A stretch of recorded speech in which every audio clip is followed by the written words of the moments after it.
Hello friends, स्वागत है आपका वीएस एजुकेशन चैनल पर। तो फ्रेंड, जैसा कि आप स्क्रीन पर देख रहे हैं कि डीपीआई का एक आदेश आया हुआ था। हालांकि मैंने इससे संबंधित वीडियो इसके जस्ट पहले डाली थी। तो इस वीडियो में मेन बात ये कही जा रही है कि जो डीपीआई है वो समस्त जो जिला शिक्षा अधिकारी हैं उनसे उच्च माध्यमिक शिक्षक के विषयवार जो रिक्तियां हैं उसकी जानकारी को की पुष्टि कराना चाहती है।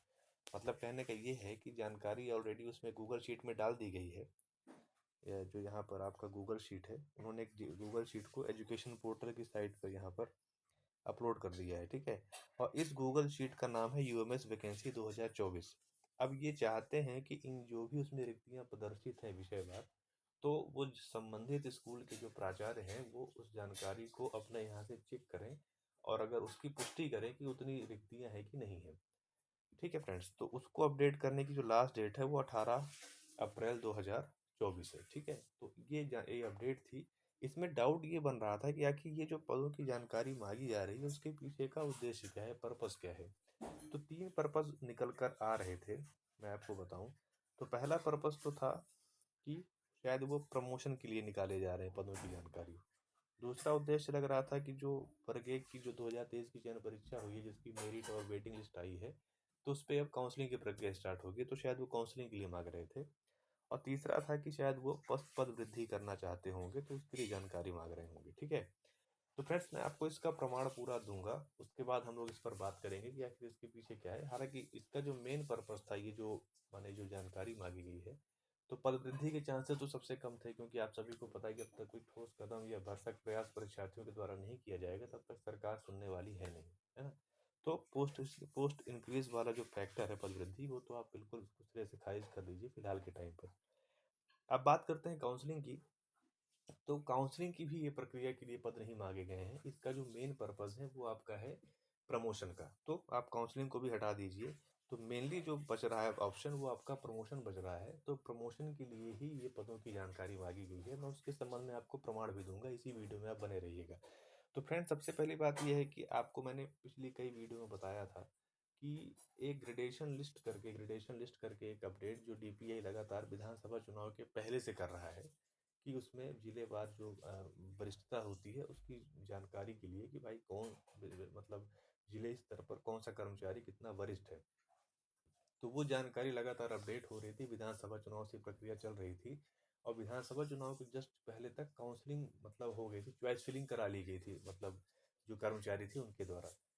अब उनको क्या है कि फाइनल वहां पर उनकी क्या कहते हैं उसको, प्रत्यय, क्या एक शब्द यहाँ पर लिखा हुआ है कि अ, उनकी नियुक्ति वहां पर करना है। तो उस नियुक्ति करने के संबंध में क्या करना पड़ेगा कि पदों की जानकारी को कंफर्म करना पड़ेगा। तो इसलिए ये प्राचार्य महोदय लोगों से जानकारी को अपडेट कर रहे हैं। बेसिकली इसका जो मेन पर्पस है वो है कर्मचारी वर्ग को खुश करना, क्योंकि अब आपको पता है कि ओल्ड पेंशन योजना जो है उसको लागू नहीं कर पा रही है सरकार, और कर्मचारी इस वजह से बहुत नाराज हैं। और चुनाव का टाइम है, तो 18 अप्रैल तक का टाइम इन्होंने दिया है। 19 को पहले चरण का चुनाव है और मध्य प्रदेश में 4 चरणों में चुनाव होने हैं।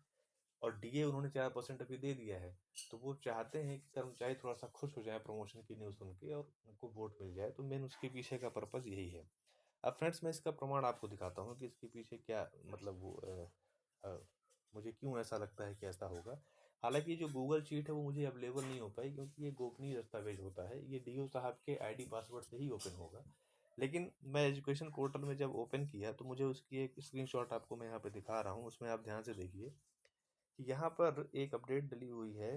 उसकी डेट है 1/4/2023, 1 अप्रैल की। इसमें उच्च माध्यमिक शिक्षा संवर्ग के लिए स्थिति अंतिम वरिष्ठता सूची जारी की गई, जिसको कहते हैं ग्रेडेशन लिस्ट। ठीक है, अब ग्रेडेशन लिस्ट अंतिम रूप से जारी कर दी गई। अब जब जारी हो चुकी है, अब क्या होगा, उनकी वहां पर पदोन्नति की प्रक्रिया स्टार्ट करेंगे। उसके लिए पदों की जानकारी चाहिए जो कि कंफर्म होनी चाहिए।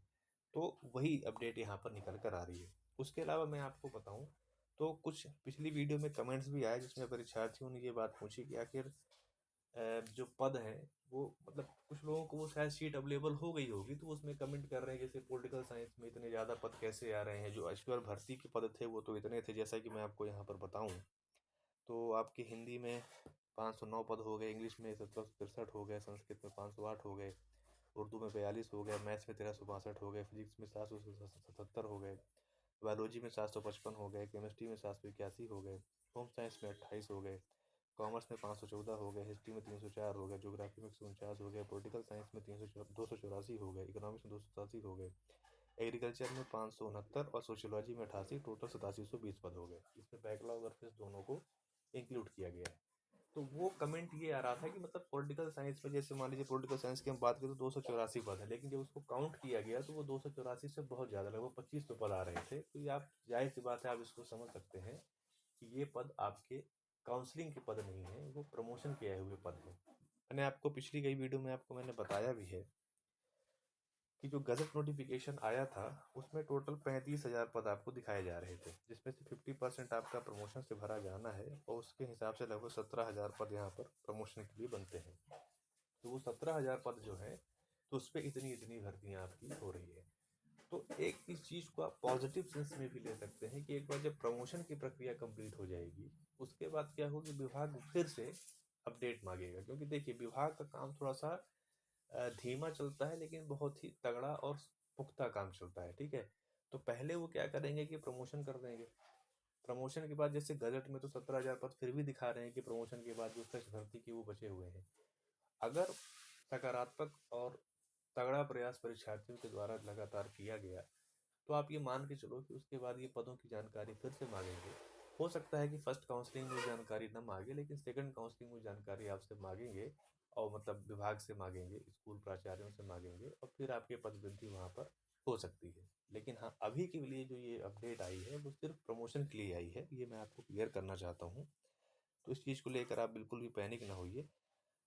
और अगर यही चीज़ें सपोज़ अगर पद वृद्धि होती तो आप समझिए कि पूरी की पूरी वेटिंग लिस्ट क्लियर हो जाती। 25 तो पद अगर आप पॉलिटिकल साइंस में सोचिए अगर आ जाएँ तो कितना अच्छा नहीं हो जाएगा सभी परीक्षार्थियों के लिए। उसी रेशियो में हर विषय में पद अगर बढ़ जाएँ तो समझिए कि कितना अच्छा हो जाएगा।